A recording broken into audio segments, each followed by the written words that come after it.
تازه خبر ولسمشر محمد اشرف غنی پرون مازدیګر حسن روحانی ته ټیلیفون کړی دی دا چې د ولسمشر غنی او حسن روحانی ترمنځ په خبرو کې څه ویل شوي دي ویډیو را سره تر اخره پورې وګورئ. ګرانو لیدونکو السلام علیکم، وخت مو په خیر.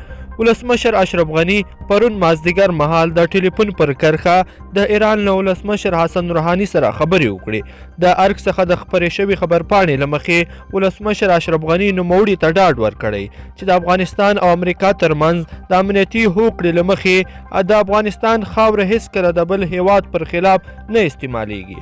ولسمشر غنی د ایران ولسمشر او خلکو ته په عراق کې د 2 ورځې د مخه رامنځته شوې پیښې په اړه چې پکې د قدس ځواکونو مشر قاسم سلیماني او د هغه نور ملګري وژل شوي د خپلې خواشینۍ مراتب وړاندې کړي دي.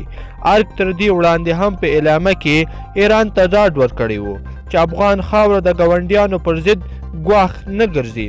دا په داسې حال کې ده چې د امریکا ولسمشر ډونالډ ټرمپ ایران ته سخت اخطارونه ورکړي وو. که چیرې ایران د امریکا پر ضد کوم اقدام وکړ نو امریکا حاضره ده چې 52 مرکزونه د ایران پر نښه کړي.